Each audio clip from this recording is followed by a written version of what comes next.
आज हम अध्ययन करने जा रहे हैं हिंदी व्याकरण में पाठ 6 लिंग।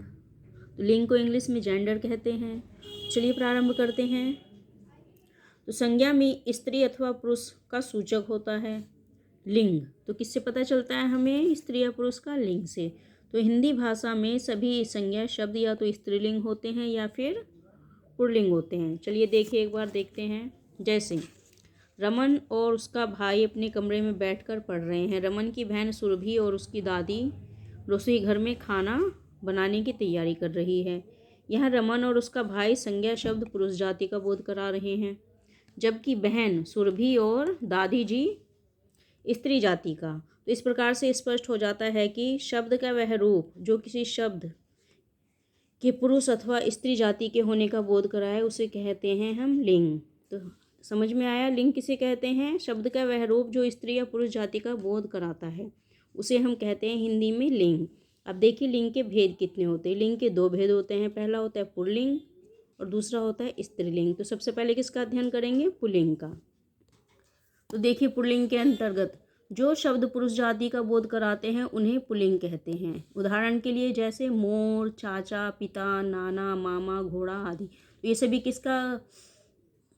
इससे किसका बोध होता है हमें? पुल्लिंग का। अब देखिए स्त्रीलिंग, जो शब्द स्त्री जाति का बोध कराते हैं उन्हें स्त्रीलिंग कहते हैं। जैसे मोरनी, चाची, माता, नानी, मामी, घोड़ी आदि। तो ये सब किसका बोध कराते हैं? ये हमें कराते हैं स्त्री जाति का।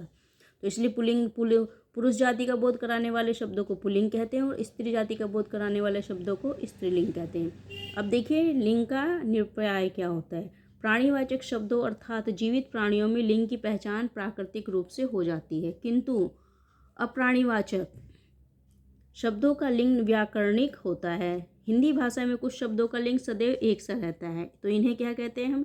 इन्हें कहते हैं हम नित्य पुल्लिंग, जो सदैव हमेशा पुल्लिंग में होते हैं, अथवा नित्य स्त्रीलिंग, जो सदैव स्त्रीलिंग में होते हैं। तो अब देखिए कुछ उदाहरण नित्य पुल्लिंग के। बिच्छू, तोता, चीता, उल्लू, कछुआ, खरगोश, भालू, भेड़िया, मगरमच्छ। तो ये सब क्या है? ये है नित्य पुल्लिंग। तो ये सदैव पुल्लिंग में ही रहेंगे, स्त्रीलिंग में कभी नहीं बदलेंगे।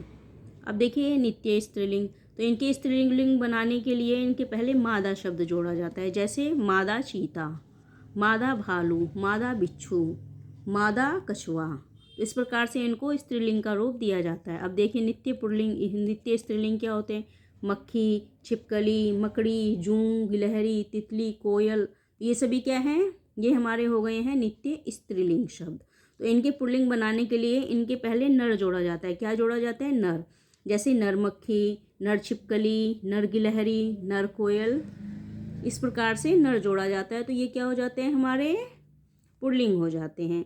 अब देखो पुल्लिंग शब्दों की पहचान कैसे होगी। निम्नलिखित वर्गों को प्राय पुल्लिंग होते हैं। जैसे भारतीय महीनों या दिनों के नाम, तो ज्येष्ठ, आषाढ़, बैसाख, सोमवार, मंगलवार, बुधवार आदि। तो ये सब क्या है? ये पुल्लिंग में है।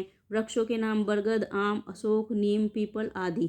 ये सब क्या है? वृक्षों के नाम। पर्वतों के और ग्रहों के नाम हिमालय, विंध्याचल, मंगल, शुक्र, शनि आदि। शरीर के अंगों के नाम सिर, माथा, मुंह, गाल, गला आदि। फलों के नाम केला, संतरा, आम, तरबूज, खरबूजा, बेल, अमरूद आदि। अनाजों के नाम बाजरा, जौ, गेहूँ आदि। रत्नों के नाम हीरा, पन्ना, नीलम, पुखराज आदि। धातुओं या पदार्थों के नाम सोना, लोहा, पीतल, घी आदि। सागरों या महासागरों के नाम अरब सागर, लाल सागर, प्रशांत महासागर आदि। तो ये सब क्या है? ये सब सदैव क्या होते हैं? पुल्लिंग में ही होते हैं। अब है स्त्रीलिंग शब्दों की पहचान। तो वर्णों के शब्द सामान्यतः स्त्रीलिंग होते हैं। तो देखिए किस प्रकार से। नदियों के नाम गंगा, यमुना, कावेरी, सरस्वती, गोदावरी आदि। भाषाओं के नाम हिंदी, प्राकृत, संस्कृत, उर्दू, अंग्रेजी, चीनी आदि। शरीर के कुछ अंगों के नाम आँख, नाक, जांघ, पीठ आदि। कुछ बर्तनों के नाम थाली, कटोरी, कड़ाही, प्याली, चम्मच आदि। बोलियों के नाम जो हम बोलते हैं हरियाणवी, भोजपुरी, राजस्थानी, खड़ी बोली आदि। आकारांत तत्सम शब्द दया, अहिंसा, कृपा, सूचना आदि। इकारांत तत्सम शब्द अग्नि, शशि, शांति, जाति आदि। उकारांत तत्सम संज्ञाएं आजू, ऋतु, वायु, मृत्यु इत्यादि। इकारांत तद्भव संज्ञाएं रोशनी, रोटी, नौकरी आदि। तो ये सब क्या है? ये सदैव हमेशा क्या होते हैं? स्त्रीलिंग में होते हैं। अब देखिए किस प्रकार से प्रत्ययों के योग से पुल्लिंग शब्द बनते हैं। आ में छाता, आओ बहाव, पा पुजापा। प्रत्यय के योग से बनने वाले कुछ स्त्रीलिंग। आवट से बनेगा मिलावट, या से लुटिया, ता से सुंदरता। लिंग परिवर्तन के नियम। अब देखिए लिंग परिवर्तन के कैसे नियम होते हैं। तो कुछ पुल्लिंग शब्दों के आ लगाकर, जैसे छात्र छात्रा, प्रिय प्रिया, बाल बाला, वृद्ध वृद्धा। पुल्लिंग शब्दों के अंत में नी जोड़कर, मोर मोरनी, शेर शेरनी, जाट जाटनी, सिंह सिंहनी, ऊंट ऊंटनी, भील भीलनी।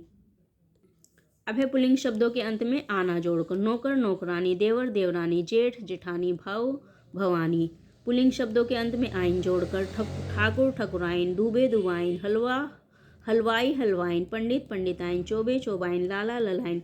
पुल्लिंग शब्दों के अंत में बड़ी जोड़कर, बकरा बकरी, मुर्गा मुर्गी, घोड़ा घोड़ी, देव देवी, बेटा बेटी, दास दासी, हिरन हिरनी, कबूतर कबूतरी। पुल्लिंग शब्दों के अंत में इया जोड़कर, कुत्ता कुतिया, लोटा लुटिया, बूढ़ा बुढ़िया, बंदर बंदरिया, चिड़ा चिड़िया, बछड़ा बछड़िया, बछिया। पुल्लिंग शब्दों के अंत में ईन जोड़कर, पड़ोसी पड़ोसीन, दर्जी दर्जिन, ग्वाला ग्वालिन, धोबी धोबिन, सांप सांपिन, तेल तेलिन, लुहार लुहारिन, बाघ बाघिन। उसके बाद है वत और मति जोड़कर, गुणवान गुणवती, बलवान बलवती, रूपवान रूपमती, पुत्रवान पुत्रवती। अब है अंत में इका जोड़कर, नायक नायिका, पाठक पाठिका, पाठिका, लेखक लेखिका, सेवक सेविका। कुछ शब्द जिनके स्त्रीलिंग रूप अलग तरह से बनते हैं, जैसे भाई बहन, युवक युवती, ससुर सास, विधुर विधवा, पिता माता, पुरुष स्त्री, वर वधू, बैल गाय आदि। तो इस प्रकार से क्या कर सकते हैं हम स्त्रीलिंग से पुल्लिंग और पुल्लिंग से स्त्रीलिंग बना सकते हैं। अब देखिए इस पाठ में हमने क्या सीखा। सबसे पहले लिंग किसे कहते हैं, तो स्त्री अथवा पुरुष की पहचान कराने वाले शब्दों को कहलाते हैं लिंग। तो समझ में आ गया लिंग क्या होता है। अब है लिंग के कितने प्रकार होते हैं, तो लिंग के 2 प्रकार होते हैं, पुल्लिंग और स्त्रीलिंग। अब देखो कुछ शब्द सदैव पुल्लिंग होते हैं, कुछ स्त्रीलिंग, तो उन्हें हम क्या कहते हैं, नित्य पुल्लिंग और नित्य स्त्रीलिंग। और रूप बनाने के लिए विशेष प्रत्ययों का प्रयोग किया जाता है, स्त्रीलिंग बनाने के लिए भी और पुल्लिंग बनाने के लिए भी। तो आशा करती हूँ ये पाठ आपको अच्छे से समझ में आ गया होगा। तो आज हमने अध्ययन किया पाठ 6 का, जो कि लिंग हिंदी व्याकरण में। तो आशा करती हूँ पाठ आपको अच्छे से समझ में आ गया होगा। यदि समझ में आए तो चैनल को सब्सक्राइब कीजिए, लाइक और शेयर कीजिए, ताकि लगातार आपको और भी वीडियो मिलते रहें।